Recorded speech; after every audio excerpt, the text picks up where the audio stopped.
Welcome to our channel.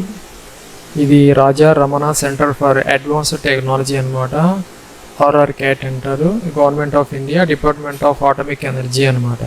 113 trainee వేకెన్సీస్కి అయితే online applications అయితే ఇన్వైట్ చేస్తున్నది. ఆల్రెడీ అప్లికేషన్ ప్రాసెస్ అయితే మనకి 18th జూలై స్టార్ట్ అయింది. ఇంకా మనకి 17th ఆగస్ట్ అయితే లాస్ట్ డేట్ అనమాట. మన డేటా ఎంట్రీ ఆపరేటరు, ఇంకా సెక్రటరీ అసిస్టెంట్, తర్వాత కంప్యూటర్ ప్రోగ్రామింగ్ అసిస్టెంట్, కోపా వంటి ఇతర ట్రేడ్స్ అయితే ఉన్నాయి. దానికి సంబంధించినటువంటి అఫీషియల్ నోటిఫికేషన్ అయితే ఇదనమాట. వెల్డర్ 3 ఉన్నాయి, ఫిట్టర్ 15 ఉన్నాయి, ఇంకా machinist 6, turner 8, draughtsman mechanical 6, mechanical refrigerator and air conditioning MRAC officer 4 ఉన్నాయన్నమాట. ఇంకా ఎలక్ట్రీషియన్ 10, ఇంకా ఎలక్ట్రానిక్స్ మెకానిక్, ఇన్స్ట్రుమెంట్ మెకానిక్, ఇంకా మనకి mechanic consumer electronics, mechanic industrial electronics, mechanic power electronics, వీటిలో ఏదైనా పర్వాలేదు. మన 15 అయితే ఉన్నాయన్నమాట.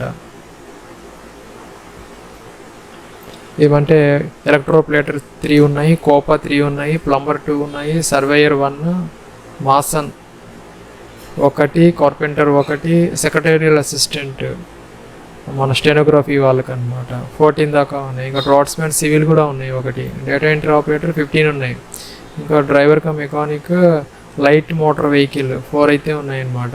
ఇంకా మన పంప్ ఆపరేటర్ కా మెకానిక్ 1 ఉంది. టోటల్ సరి 113 ఉన్నాయన్నమాట. దీనికి సంబంధించి మన బేసిక్ ఎలిజిబిలిటీ క్రైటీరియా ఏంటంటే passed ITI in the trade. మనం ఏ ట్రేడ్కి అయితే అప్లై చేస్తున్నామో ఆ ట్రేడ్లో సంబంధించి మనకి ITI సర్టిఫికెట్ అయితే ఉండాలి. ఇంకా మన 10th క్లాస్ అయితే పాస్ అయ్యి ఉండాలి 50% మార్క్స్తో అనమాట. ఇంకా మనకి దీనికి ఫీజు అయితే ఏం లేదు, ఎగ్జామ్ కూడా ఏముండదు. ఇంకా మనకి మెరిట్ ఆధారంగా అయితే మనకి సెలక్షన్ జరుగుతుంది. అయితే ITI క్యాండిడేట్స్ ఎవరైతే ఉన్నారో 2019 ఆ తర్వాత 2019 ఆర్ లేటర్ ఆఫ్టర్ ఎవరైతే పాస్ అయ్యారో వాళ్ళు మాత్రమే ఎలిజిబుల్ అనమాట. ఇంకా 2008లో అయితే ITI చేస్తే వాళ్ళు మాత్రం ఎలిజిబిలిటీ అయితే ఉండదన్నమాట.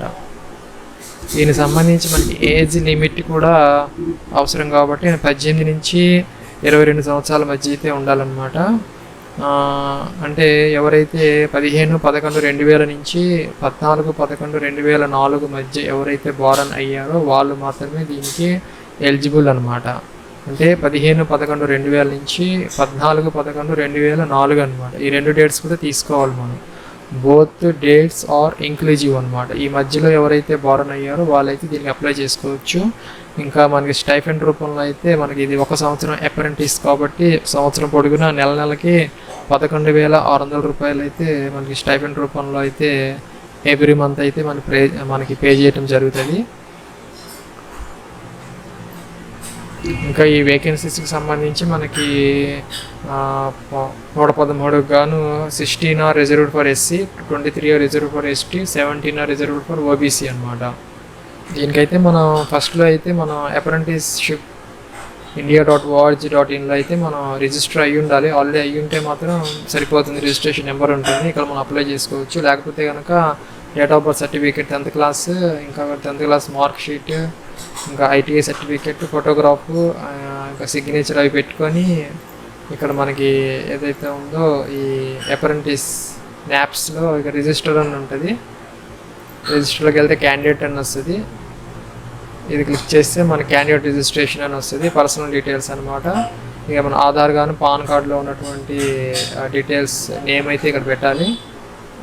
మదర్స్ నేమ్ కానీ, ఫాదర్స్ నేమ్ కానీ, లేకపోతే మ్యారీడ్ అయ్యి ఉంటే కనుక స్పౌజ్ నేమ్ కానీ ఇవ్వాలి. వాళ్ళతో రిలేషన్ ఏంటో ఇక్కడ ఇవ్వాలి, ఫాదరా మదరా, అది డేట్ ఆఫ్ బర్త్ ఇవ్వాలి. ఇక్కడ జెండర్ మేల్ ఫీమేల్ ఇవ్వాలి. ఎంటర్ మొబైల్ నెంబర్ ఇవ్వాలి. మొబైల్ నెంబర్ని కన్ఫర్మ్ చేయాలి. ఇది ఆల్టర్నేటివ్ మొబైల్ నెంబర్ ఉంటే ఇవ్వాలి, లేకపోతే లేదు. ఇక్కడ మొబైల్ నెంబరు, ఇక్కడ ఈమెయిల్ ఐడి కన్ఫర్మ్ చేయాలి. పాస్వర్డ్ ఇవ్వాలి, పాస్వర్డ్ని అయితే కన్ఫర్మ్ చేయాలి. ఇక్కడ అయితే టిక్ ఆన్ చేయాలి, మనం సబ్మిట్ చేయాలి. మన ఈమెయిల్ ఐడికి అయితే రిజిస్ట్రేషన్ నెంబర్ వస్తుంది, అది నోట్ చేసుకొని పెట్టుకోవాలి మనం దీంట్లో అప్లై చేసుకునే దానికన్నమాట.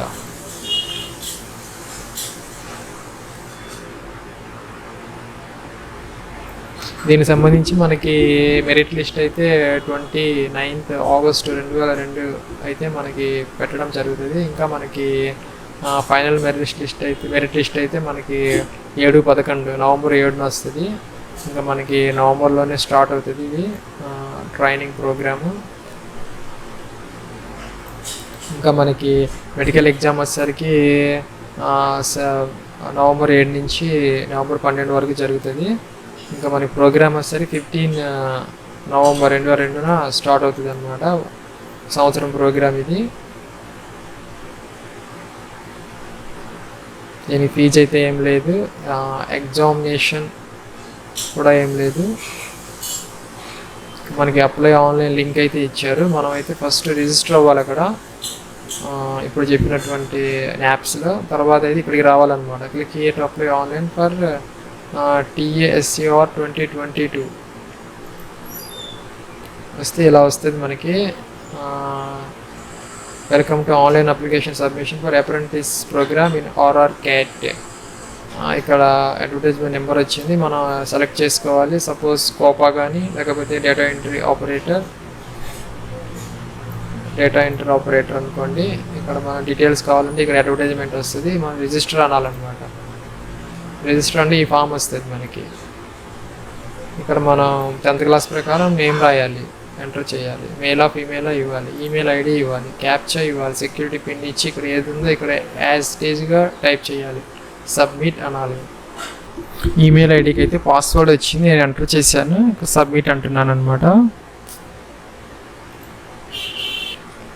ఎంటర్ చేసిన తర్వాత ఇలాగైతే అప్లికేషన్ ఫామ్ వచ్చింది. Please fill up the following details. Personal details, next education and professional qualification మ్యాండేటరీగా ఇవ్వాలి కంపల్సరీగా. అప్లోడ్ డాక్యుమెంట్స్ అనమాట. ఇంకా ప్రివ్యూ అప్లికేషన్, ఇంకా final submission of application for printing అనమాట. ఇది మొత్తం మన 5 స్టెప్స్. ఫస్ట్ మనం పర్సనల్ డీటెయిల్స్ తీసుకొని సబ్మిట్ అంటే ఈ ఫామ్ ఇలాగ వస్తుంది. ఇక్కడ ఫుల్ నేమ్ ఆల్రెడీ ఇచ్చాం కాబట్టి వచ్చింది. ఇక్కడ ఆధార్ నెంబర్ ఇవ్వాలి. ఇక్కడ యాప్స్ రిజిస్ట్రేషన్ ఏదైతే ఉందో మనం ఇందాక రిజిస్టర్ చేసుకుని అది ఇవ్వాలన్నమాట. ఇంకా మన NCVT కానీ SCV రిజిస్ట్రేషన్ నెంబరు ఉంటుంది కాబట్టి అది ఇక్కడ ఎంటర్ చేయాలి, ITA చేస్తుంటాం కాబట్టి. అడ్రస్ అయితే ఇక్కడ ఇవ్వాలి. ఇంకా స్టేట్ అయితే సెలెక్ట్ చేసుకోవాలి, తెలంగాణ అలాగా ఆంధ్రప్రదేశ్. పిన్ కోడ్ అయితే ఇవ్వాలి, నెక్స్ట్ అయితే అనాలన్నమాట.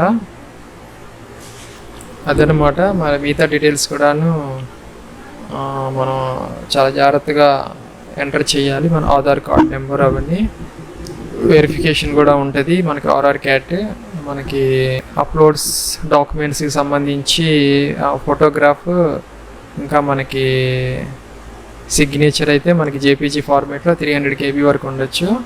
అలాగే మనకు ITA certificate, 10th class certificate ఇవన్నీ కూడా అప్లోడ్ చేయాలి. మెరిట్ లిస్ట్ అయితే మనకి RRCATలో అయితే ఇక్కడ పెట్టడం జరుగుతుంది, అది చూసుకుంటే సరిపోతుంది మనం సెలెక్ట్ అయ్యామా లేదా అనేది. ఇదన్నమాట RRCAT సంబంధించినటువంటి అప్రెంటిస్ ప్రోగ్రామ్ 2022 అన్నమాట.